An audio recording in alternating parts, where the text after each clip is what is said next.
represent the interest of all the people on the bay. Next slide. Again, we're very different than any port. When I usually go and speak somewhere, I always ask people, don't think of San Diego, think of the word port. What do you think of? And a lot of people will say they think of cargo ships.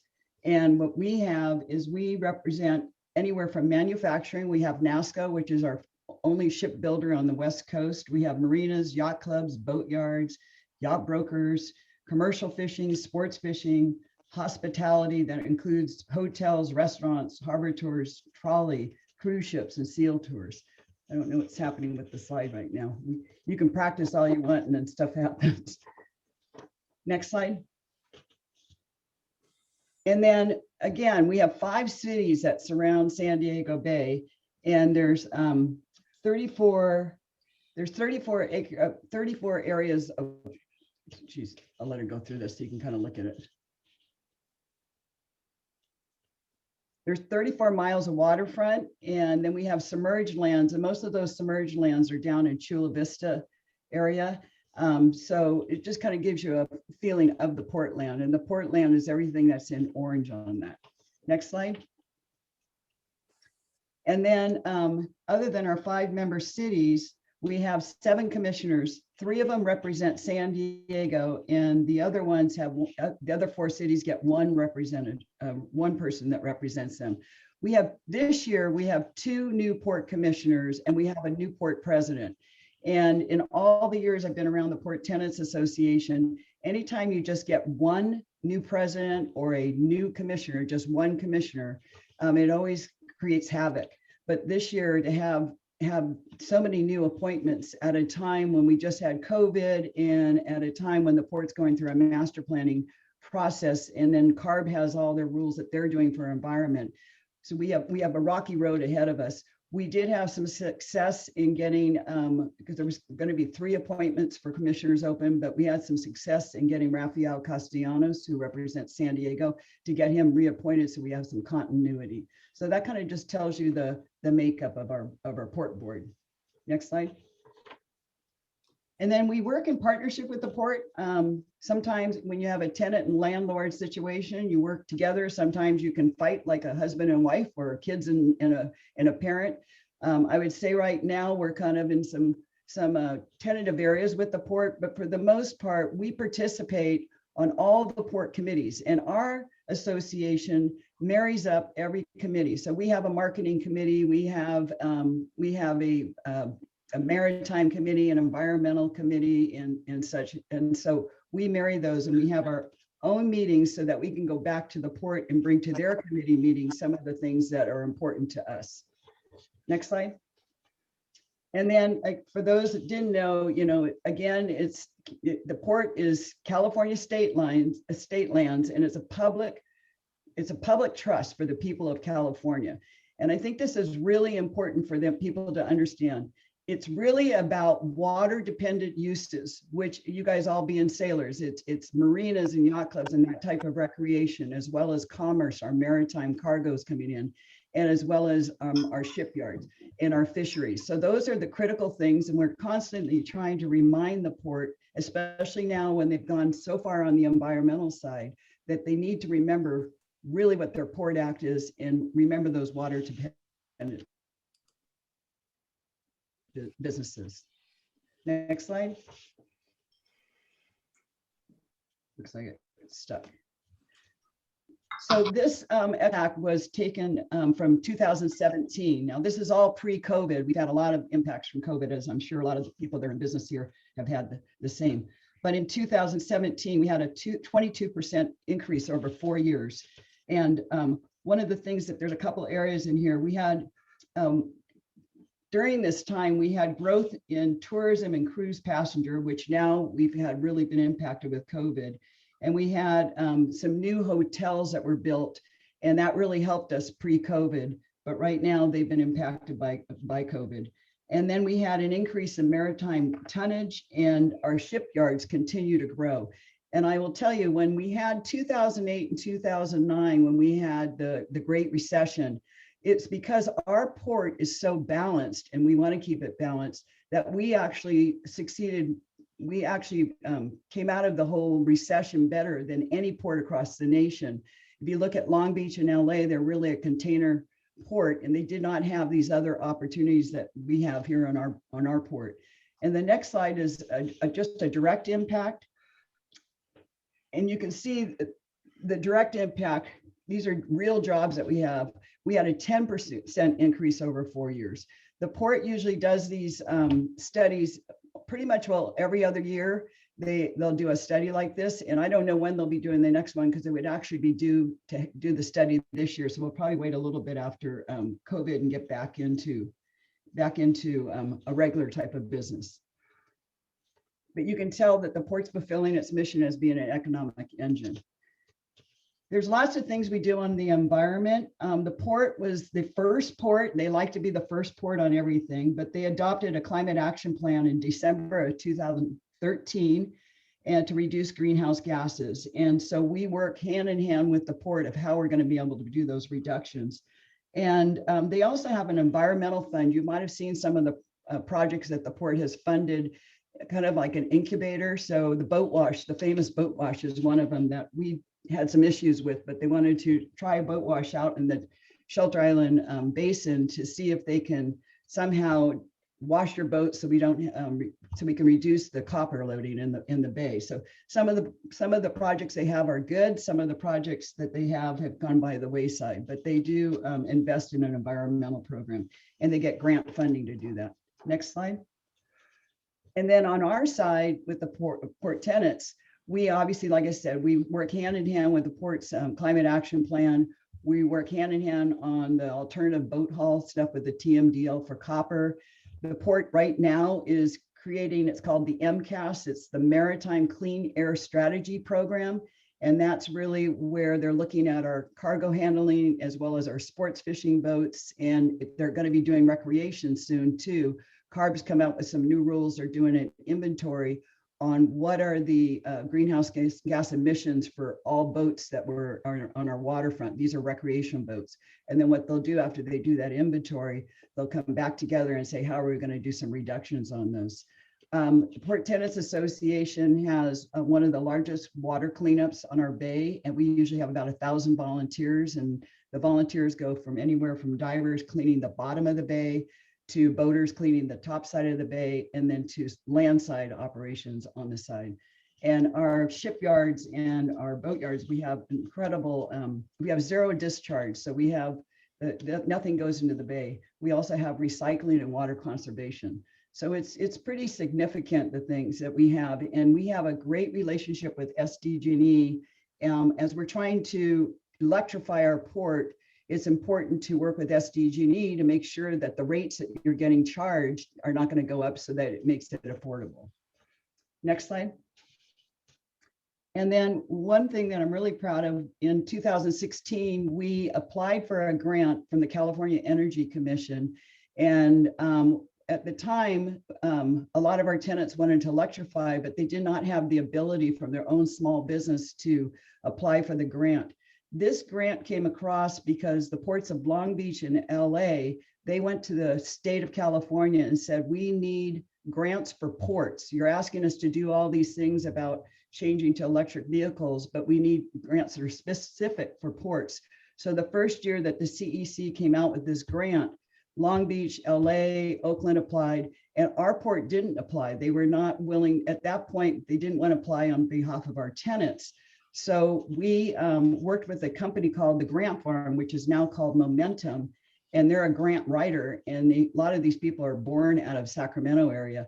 So they wrote our grant for us, and we were the first winners on the grant. So, and we actually, between Long Beach and LA, got about $1 million from that 2016, and one got about almost $2 million. And our success so far, our grant ends in April of this year. And our grant, we've actually pretty much accomplished everything that we need to on the grant, whereas Long Beach and LA still have not, even with their 1 million or 2 million, have not been able to succeed, have the success that we have. So I'm very proud of this. And we can't do any of this on our own. These are just a few of the organizations that we work with. Just recently, for you guys that are on here, when we were trying to get our recreational boating open, we worked very closely with the county and the San Diego Association of Yacht Clubs to create protocols for opening our boating industry. So, but like I said, we can't do it alone. And I work with these people, every single one of these and more, on a daily basis as we look at stuff, as we need coalitions. Next slide. And this is just kind of a sector of tourism. And a lot of this area here has been hit hard by COVID. You know, the port usually has 80 sponsored events. We have 80 restaurants. As we all know, we couldn't even go to the restaurants, and they've been hurting very, very hard. Our parks, the port a lot of times rents the parks out for different family events, and no one was using the park because you couldn't, due to COVID, you couldn't have any gatherings. Our hotels have taken a huge hit, and we know our museums and attractions like our harbor tours. So this whole sector, as I told you, we have these various sectors, and we're lucky we have a diverse group, but this sector here got hit the most during COVID. And we're hopeful with the vaccine coming back that they will come back to full life soon. Next slide. The sector you guys are all into is marine recreation. And this just kind of gives you a summary of what we have on our bay.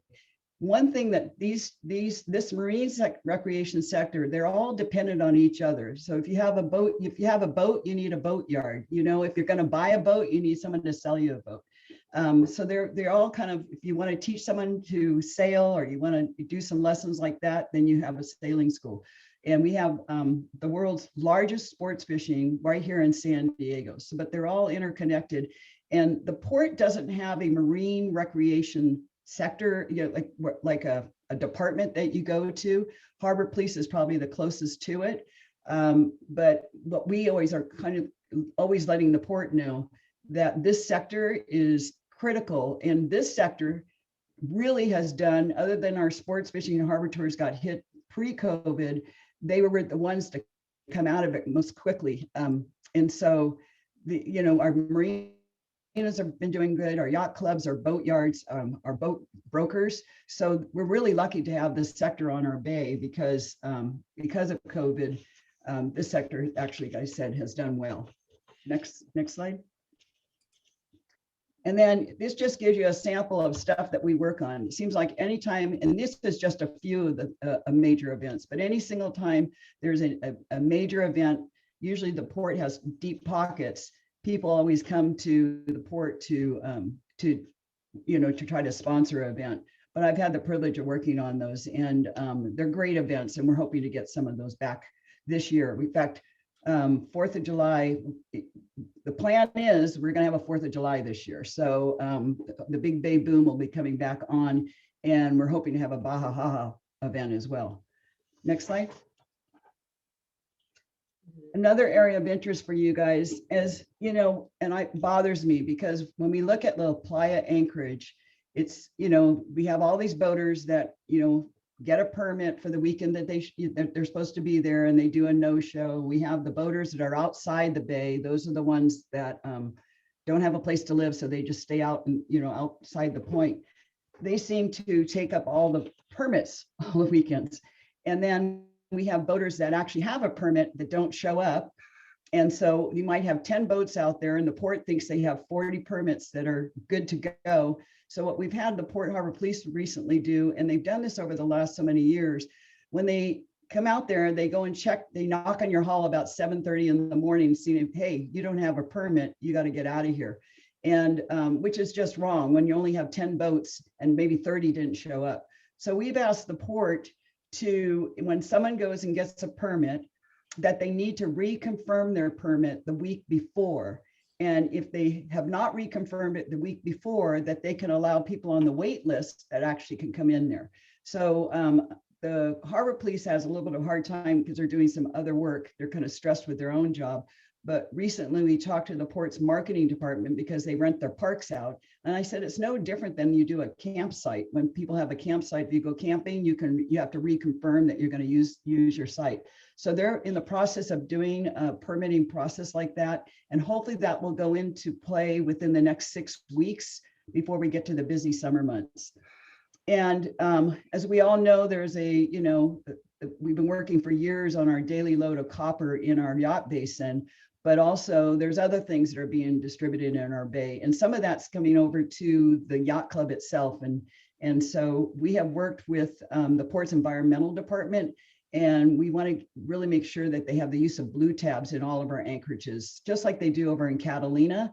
But when I look at the kids out there sailing, the kids are doing their their junior program, and they're in the water. And then I think about these boats that most of them that maybe don't even have a holding tank.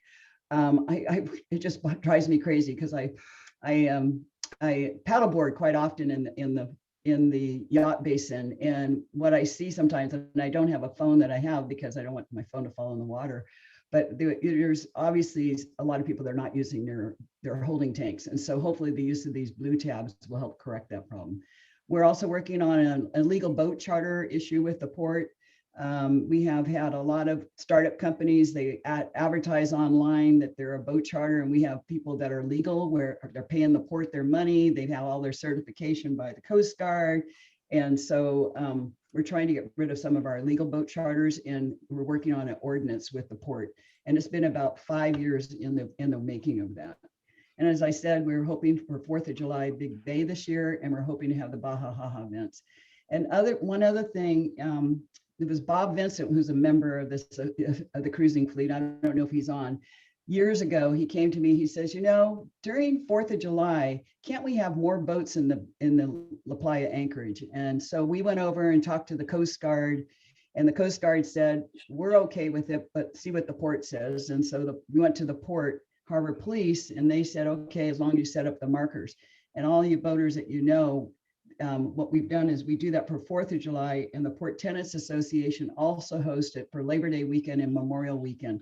And so the port comes to me every year, starting January, says, what's the dates that we have for that? And I make up the list and I send it to the port, and then we work with our yacht clubs to make sure we get the buoys set up in place.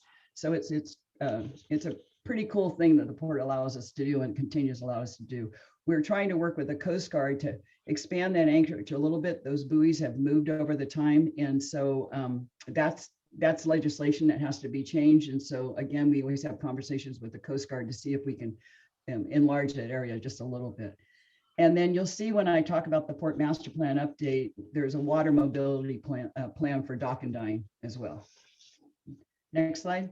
And someone had asked about the Harbor Police Department. And just to give you an idea of the types of things that they do, they have 140 officers, but they're down about 10 of those right now. On a daily basis, they have about 9 officers that are contracted to go over to the airport. And the HB vessels, they're Firestorm 36s, and they're made by Metalcraft. And they're typically a crew of 2, and normally have 1 vessel stationed at north of the Coronado Bridge. And then they also are equipped for firefighting. So they have this machine, one of the boats here that they do a practice on for firefighting. So it's a burn barge, and it's a pretty, watch some of the demonstrations they've done. It's pretty incredible. Next slide. The next sector is maritime. And again, we're the 4th largest port in California. One of the most important things about our port, we're one of 17 strategic ports. And what that means is the military, US Navy, the Army, the Coast Guard, they use our ports for move in and move out of their machinery when they need it, when they're going to do their practices or going to war. So they will close our port for maritime business, move on to the terminal, and actually do a load on and load off at that time. We have 2 cruise ship terminals, one's at B Street and the other one's at Broadway Pier. And then we have 2 cargo terminals. One's in by the Barrio in the city of San Diego, and the other one's at 24th Street in National City. Next slide. And this just shows you the difference. So, and this slide, I meant to change the picture out. Those buildings on the front on the 10th Avenue Marine Terminal are now gone. What they used to have, and what they do on this terminal is a little different than doing National City. National City is known as a roller cart. They roll machinery on, they roll cars on and on. They also, Pasha also takes military equipment over to Hawaii back and forth, but their thing's a roll on and roll off. And Patient just built a newer ship, and they do a combination of ro-ro as well as they do some containers on there. 10th Avenue Marine Terminal is a hodgepodge of a lot of things. We bring in anywhere from those big windmill blades that they have and the motors that go with them. And because of the kind of break cargo that we bring in, cement and others, they took these two front buildings off and knocked them down so they have more room to maneuver these big windmill blades. Next, Grant. Next page, slide, Grant. Cruise ship terminals, again, people were questioning what's going on with our cruise ship. And so we have the 2 cruise ship terminals that I told you about.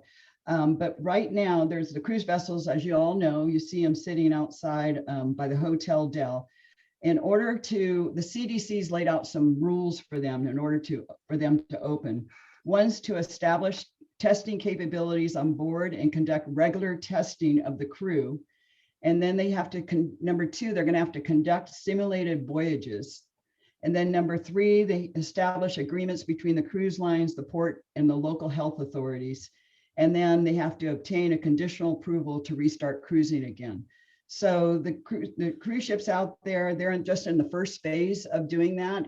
And so they're hoping to get some cruise business running by the very end of this next year, if not the first part of 2022. Next slide.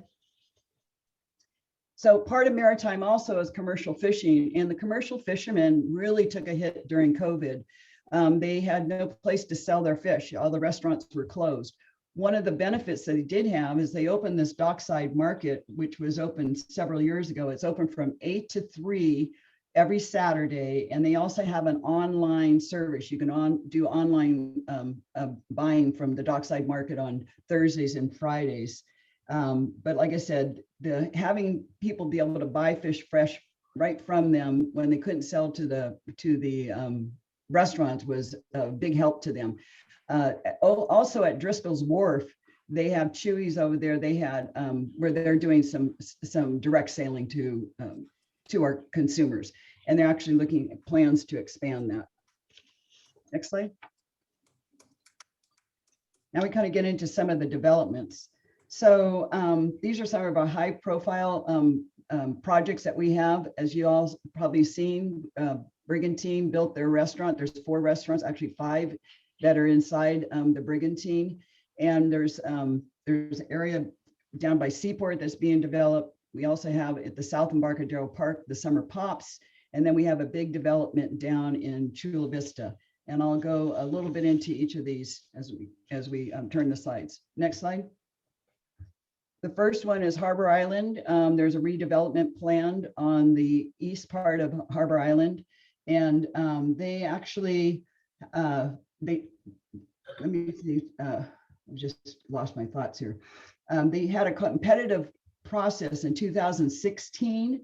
The Board of Port Commissioners entered into an exclusive negotiating agreement with Sunroad Enterprises for the 7-acre elbow parcel. So the elbow parcel, as you get onto the island and you make a left as you're going towards Costera, that left side there is where the hotel, there's plans to build a 500-room hotel.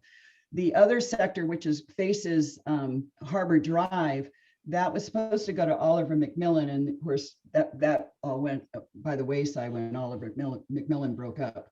But Topgolf was also planned for that area where the Oliver McMillan site is. And Topgolf has just been bought by Callaway, and I understand that they're coming back to the port to see if they can actually open Topgolf in that sector right there. Next slide.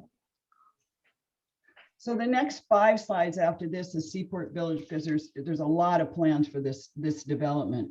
So the site includes approximately 70 acres of land and water. It's highly visible, and it sits between the USS Midway and the Hyatt Regency. In October 2017, the port entered into an exclusive negotiating agreement with Protea Waterfront Development, and the management team's called One Highway One. And the agreement is for a couple years to give them this exclusive negotiating agreement, and they actually just got an extension on that. it is a pretty, stay there for a second, Corshell. This thing is a pretty dynamic plan that they have there. They have anywhere from, it'll have the iconic buildings, parks, public space, virtual reality with 3D experiences, an aquarium, a butterfly wonderland, education, beaches, seaside tidal pools, entertainment, hospitality, shopping, a public market, outdoor exercise, sports and recreation, boating, expanded promenade, maritime mobility and sustainability. It's got the whole gamut plan for that. The one thing when Highway 10, they were competing with this for this project, the one thing that they told the port that they were not going to ask for any subsidies. And I don't know how any project gets built today with having subsidies. I mean, when I look at the Chula Vista project that they're doing now down there, that's 30 years in the working. But Gaff, who's running this project with the Jacobs family, they seem to have a lot of interest with biotech coming in. So I wish them the best of luck. It'd be pretty cool to have something, you know, dynamic. But I've watched these things, and they, like I said, they don't happen overnight. And then go ahead, next slide, Chriselle. And the tower, just so you can understand what the tower has, there's an observation area and amenities. They have a sky lavatory. That's where the butterfly is exhibit. It's in the middle. And then they have some luxury suites, like 5-star hotel amenities, and then another hotel on the bottom level. And they also have a lab put in there. So it's the tower is not just a tower. There's lots of things going on in it. If you can turn to the next slide. One of the things on the tower that I found interesting, I wanted to put on the slide, they have this area where you can do meditation and observation, which is a pretty cool concept. So we'll see if it gets built. So that one development that is completed is the Summer Pops, the shell. And I'm sure as boaters, you've seen this on the waterfront. It turns different colors. What they've done with this is they've raised the grass area. So when you do the viewing, looking at the shell, everybody has a good seat. Everybody does. And they built the bathrooms and the areas where the orchestra stores some of their things. It's all built underground. They also have with this is anywhere from a 5-star restaurant to a 2-star restaurant. So when you go there, you can have anywhere from a peanut butter jelly sandwich to a high-end rack of lamb. So they pretty much are a service to everybody, and it's for everybody's budgets. They got a unanimous vote at the Coastal Commission. What's nice about it also is they have a huge promenade, a 12 or 15-foot promenade that goes around the whole outside of it. And they will allow guests to listen to the music. They can sit around the edges of the promenade, and they're going to keep some of them moving, but they do have some bench areas around there. But for the public, you'll be able to do all the things. They're hoping if we get the bridge lighting done, that they can do the lighting with the seashell as the bridge lighting happens at the same time while the music playing. So if that happens, that would be pretty amazing. Next slide. And they're hoping to open, by the way, this year, as long as they get the events open. So the Chula Vista Bayfront that I was talking to you about, it's 535 acres, and it was approved in 2012, and it's totally entitled. And when it's completed, 53% of the whole Bayfront project will be dedicated to public realm, parks, habitats, waterways, and such. So it's a pretty cool thing. And then the first part of that's coming up, next slide, is the Gaylord. And I don't know if any of you guys have ever gone to a Gaylord Convention Center. I've been to the one in Texas. They just built one in the Rockies. They have a group of conventioneers that they send to their these Gaylord places and where they do their conventions. It is a one-stop shop. Ours, this particular one, the one in the Rockies in Colorado has kind of all the Rockies look. Ours is known as the water feature, but they also, the one in Texas, they have an ice skating rink and such, and it's pretty amazing. But this is all about the water. It's a $1.1 billion project. There'll be 1,600 hotel rooms and 275,000 square feet of event space. And the Chula Vista City of Chula Vista, the Port of San Diego, as well as Rita, who's actually the developer on this, they have an MOU, so they're going to be doing revenue sharing to get this thing built. Just like I told you back at Seaport Village, where they're doing the Seaport development, there's a huge subsidy. The port won't see any revenue for about 35 years on this. So it tells you what the revenue sharing that they're going to do on this, but it's got a little bit of everything. Coastal Commission really had a problem of making sure that that public can use some of the amenities. So there is a fee, and I forget what the price is, somewhere around, it's ridiculous. I think it's $12 or $15 a day, where you can actually pay a fee and you can use the pool area there for the day, as long as their hotel's not at their maximum occupancy. Next slide. And then connected to this, also for the 535 acres, there's going to be 2 parks. And the Harbor Park is going to be more of a active park, and then the Sweetwater Park will be more passive for meditation, taking strolls. But like I said, the Harbor Park's going to have all types of amenities for people, and including a beach area down there. So they're really trying to activate that, and that's moving quickly. All the plans have been done for the park, so they're looking at where they're moving forward as Gaylord is moving forward. And let me back up on Gaylord. Gaylord should have their first shovel in the ground either at the end of this quarter or the beginning of next quarter. So thank you.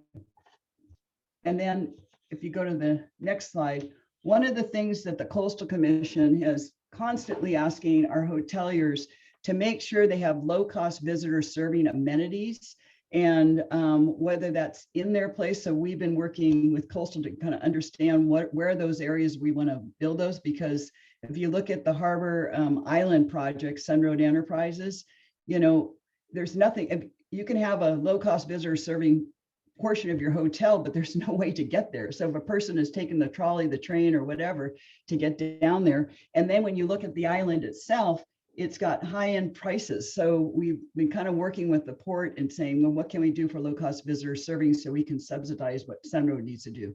What Gaylord did is they decided this would be their low-cost visitor serving and have this RV resort. And it's a pretty plush RV resort. If you look at the bottom right-hand slide, you'll see all those little buildings. Those are mini homes. I call them small little homes. And there's like 49 of the tiny houses. And those are all going to be low-cost visitor serving. So you don't have to have a motorhome or anything. You can go make a reservation for that. And they'll have 197 full hookup RV sites. And those RV sites you can include if you want to view, you want a private patio, you want picnic tables, you want a fire pit. So it's going to be a high-end, pretty cool thing. And it's supposed to open April 1st of this year. And it's also dog friendly, and they have the community pool, as you can see, and they have billiards and other amenities that are put into it, and plus a restaurant. Next slide. And as I told you, one of the biggest things we're working on with the port right now is their master plan update. The port has, when the last time that is about 40 years ago since they've had an update on their master plan, they actually had 32 amendments, and they decided that every time they go to Coastal takes a chunk out of something. So they really wanted to update the master plan so that they don't have to go back to Coastal constantly to get approval. The Port Tenants Association has been looking at some of the things that we have some concerns on. One of them is these promenades that the port has put into the master plan that are anywhere from 12 to 15 feet, especially on our shelter island area. And we just don't have the bandwidth to put those kind of promenades, that large promenades. I'll show you what the 2 islands that we're talking about. But we also, so there's some areas where they say no new hotel rooms. And the problem we have is in the current plan, if you're not approved for hotel rooms, you can go to Coastal and go through the process, a coastal development permit, and you can apply to get more, expand your hotel. In the new plan, when they're saying no new hotel rooms, for example, in Coronado, I think my internet's a little, can you guys still hear me? Okay, good. Because it said, they said no new hotel rooms. That means no new hotel rooms for 30 years. And so we have a problem with that, because when you're looking at the port as a whole, they depend on our tenants' rents. They don't collect tax dollars. So we need to have some kind of development to help pay for the infrastructure that we need at the port. If we don't have that, then the port's going to come back to the tenants that lease from the port and raise and hike our rents. So we want to make sure that we have a balanced port, and we want to make sure that we can have development where we need it. Next slide. So in District 1, I just wanted to show you, someone had asked me about, what's planned for Shelter Island. So on the left side, you'll see the existing area. You see where the bay is, and we have, we have our little green strip, we have a little walkway, we have our parking, and then you have the Shelter Island Drive. In the new plan, what they want to do is expand the green area, the park area, and they'll expand the promenade a little bit. And then they're planning to take away the parking, the existing parking, and then add diagonal parking onto the street. So it'll slow some traffic down. Sometimes we do get a lot of people going fast on there, but everybody that's in this meeting now, everybody can weigh in at Coastal. So we will definitely be working with all of our tenants on some of the things that we definitely need to see some changes. Why we're concerned about the promenades that the port has currently on the islands, as you know, some of the yacht clubs and some of our hotels, they actually hang over the waterfront. And to actually put a public promenade behind a yacht club when it's a private club, it's ludicrous. And then when you have like the Bay Club, which hangs over the waterfront, I don't know how you put a promenade out there. So we're trying to work on some solutions with the port before they draft their environmental impact report. And then I just gave another picture of Harbor Island. If you turn to Planning District 2. Yeah, so Harbor Island, as you know, it's 4 lanes as you go across it. Again, they're trying to get rid of their internal parking, and they want to do diagonal parking on Harbor Island, but they also want to lower it to 3 lanes versus the 4 lanes that they have now, which they have plenty of room. And the third lane will allow trucks to access our tenants' businesses. But so that's kind of the plan. So our argument with the port has been, if you're expanding all the front side of the island and everybody wants to see the bay, why would you also want to expand the back of the house, which is the back of the house, which is, like I said, the places where we might have 4 or 5 feet like walkways behind there instead of having 12-foot walkways. So we're hoping we get some, we're pushing the port hard, and we're hoping we'll get some response from them. And then the last part on the mobility hub, this is another thing that's planned through the Port Master Plan. And this is just one sector. I took a picture out of the book for Shelter Island. They have these mobility hubs planned all across the whole bay. So whether you're going to have large ferries delivering people from Chula Vista up to Embarcadero, or you're going to have recreational boats that are going to do dock and dine, or if you're going to pick up guests from somewhere, these mobility hubs are planned to do multiple things. You can have, it can be anywhere from cars that you can meet there, you can have bicycles, you can have boats come from the water side.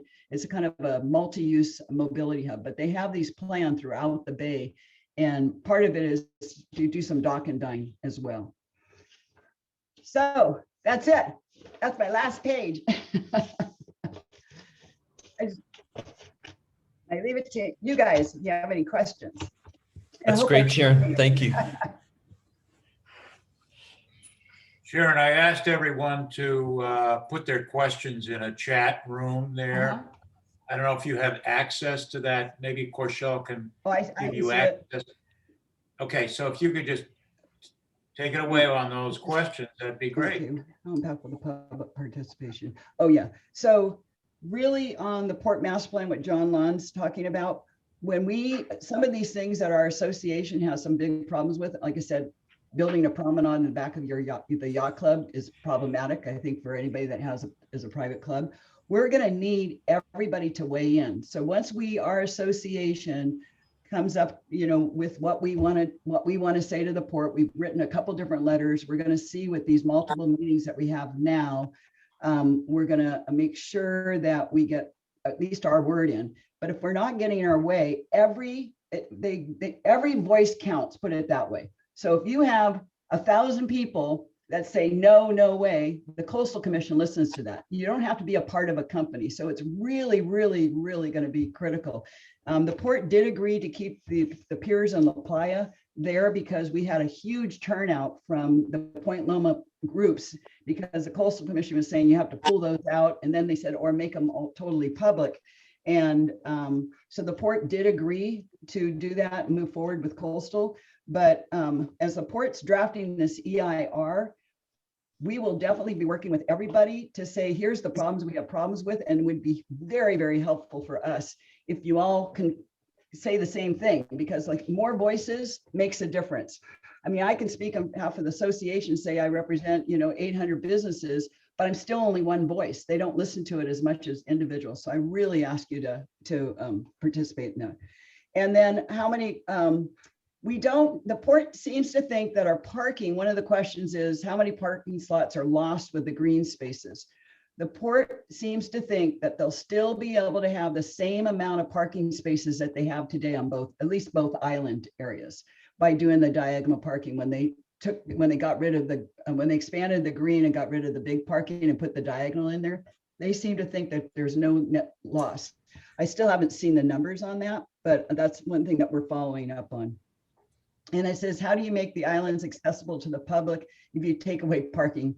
Again, this has been my mantra forever. We're not there yet. The port constantly is saying, okay, we got to electrify. We got to, people are going to have to take public transit to get places, but we're not there yet. And it doesn't happen overnight. So we've constantly told the port that we need to ensure that we have some kind of a medium that we go through as we're transitioning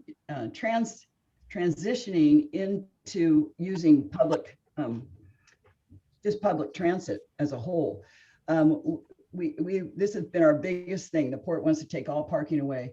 And, these new commissioners that just came on board, including a couple of the older commissioners, they're all green. They don't care if you can park somewhere. So again, where your voices are heard, and I'll be working with John Lawn to make sure that we can notify you guys when we need to come in. Anyway, expanding Glorieta Bay anchorage. I have not got involved in that on the expansion of expanding Glorieta Bay. We could possibly do what we did with the port, and I kind of monitor La Playa when we have the expanded anchorage to make sure everybody's behaving, because I feel that they can take it away from us at any time. Doing that with Glorieta Bay, if we wanted to do that, we could probably work with the yacht clubs and get a team over there that can actually, make sure they do the setup. I'm sure the port would be open to it, but I just got to make sure that we have the manpower to do that. So I would ask whoever sent that comment, is that Dave or is that? Oh, Dan, me. Dan. Yeah. So there's a lot of area they could push out the buoys, and the problem is the space is limited because there's shoreline. Right. Park, anchor far enough off the coast, and there's not a lot of room. Right. Well, the port would be open to stuff. I mean, I've got a good relationship with Coast Guard, and Coast Guard will tell the port harbor police that you have that. But if we can get some manpower over there, I'm happy to help make that happen. If we can just maybe even do a tour over there to see where we want to go over there. And it would probably be the same thing. Now, are you talking about a permanent expansion, or are you talking about like on our weekends, on our holiday weekends? Permanent. Yeah, that's legislation. That's push out the buoys. Yeah, that's what we're working right now for with La Playa as well. Those are both anchorages. We're looking to do that. But it's legislation that you need to go through. We can't just move the sheriff Glorieta was part of it. But one thing that happens with those buoys that are there now, they move over time. Sometimes people even tie up to them and they move them. So I'm always telling the port, go do your GPS and make sure that they're in the right spot, because they do have a tendency to move inward and then it becomes smaller. And the last time we did that, it was unbelievable how much they had to move those out in both anchorages. And it just naturally shrunk because no one ever checked GPS to see where they should be. New charter boat operations have moved into the old Crow's Nest office. What's the long-term plan for Crow's Nest, or what's the long-term plan for charter boats? Carol? She asked that question because is Carol? Yeah, Carol, you're on mute. There you are. I'm here. So it looked like somebody new moved into that Crow's Nest location, and maybe the Sail San Diego moved in, and I wondered if there was a big change there. And So Crow's Nest is similar to where the dry storage at the yacht club, they're all on a tube. So starting at the Old North Sales lot where San Diego Yacht Club has their dry storage, going all the way past where the fuel docks are, those are all on a tube, a temporary occupancy use permit. So they're on 5-year programs. And so Crow's Nest, Eric Pearson over there, he wants to actually be have a permanent place over there. He worked really hard just to fix the building up to, make it user friendly and activate it. But he's one in line to see whatever that development's going to happen. The port had they actually had 2 requests for proposals, 2 RFPs in that area, and they both failed because they included the fuel dock. And so the port's hoping under this new master plan, they're going to add into that section where you can do some, like add a restaurant or something, because right now it's just locked into marine sales and retail. And there's no other, and when you look at the building and what you can make off of that, it just doesn't pencil right. So under the new master plan, they're hoping to put like a restaurant is one of the areas in there, and they're hoping that then someone would bid on that RFP. So, and next one from Sandy. Are there plans to expand mobile docks at the new? Now, it's so funny. Everybody wants us to build dock and dine, but then when you go to ask the port to do anything, it's like on deaf ears. I go, how do we do one thing and help us do the other? I'm really hoping under this master plan project and having someone like Dan Malcolm, who's a member of the San Diego Yacht Club, who's also a port commissioner, who's a boater. He's all about dock and dine and what we can do. And so Dan's really been the biggest one pushing the mobility, water by mobility. And the port should have been thinking about that anyway, because when you're trying to reduce greenhouse gases, who wants to get in your cargo somewhere? You can get on your boat, and as long as you have a place to stay. So, but that's something that Dan's working on hard, but we don't have any plans right now for expansion on that. But I can take that for note, and I'll give you my email at the end because there's some things you want me to look into. I can definitely do that. And Bob Vincent, as a boater in San Diego, please incorporate in everyone's planning equal access to all water's edge. You got it, Bob. Well, like I said, remember, just because an employee works at the port district, I'm constantly reminding people, it doesn't mean they know the water. They're a real estate person or they're an environmental person. Even some of the maritime people don't know the difference between a bow and a stern. So you have to remember when you're dealing with the port, there's probably only, and this might be an exaggeration, there may be in the total of the 500 employees they have, maybe 10 of them are boaters. That's it. They're not boaters. So, this sector here, we need to help engage them. And it's so important that, like I said, your voice is heard, because like I said, they're not boaters. So they don't think about water like we think about water. Days and times of fresh. Oh yeah. So you wanted to know the days and times for the fresh fish sale at the Dockside Market. Say that fast. It's 8 to 3 on Saturdays. They're open. And then on Thursdays and Fridays, you can order online. And I will send, maybe Brad can send it out. I'll send you the website so you can order that. And then I'm not sure what Tom Driscoll has over at when they're selling their fish over at Driscoll's Wharf, but I do know that they're selling over there now and working with the commercial fishermen to unload. And then, so I think that's all the questions. Did I get everybody? I think I did. Yeah, I think I did. So actually, somebody had asked about the blue tablets and nighttime. That I'm kind of curious about the answer to that.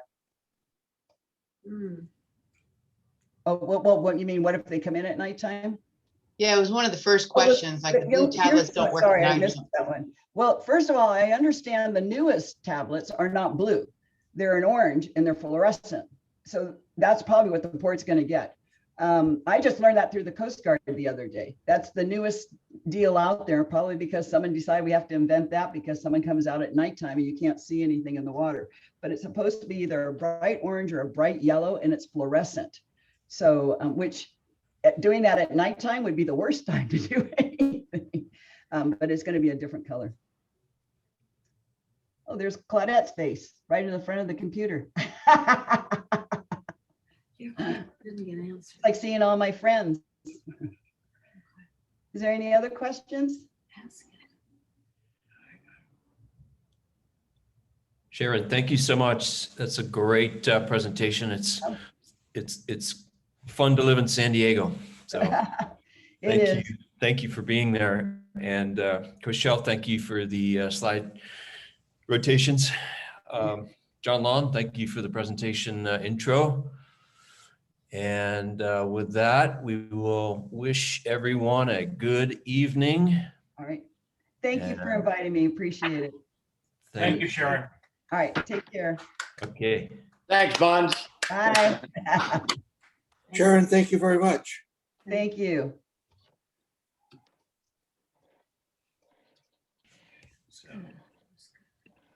Thanks, Sharon. That was great.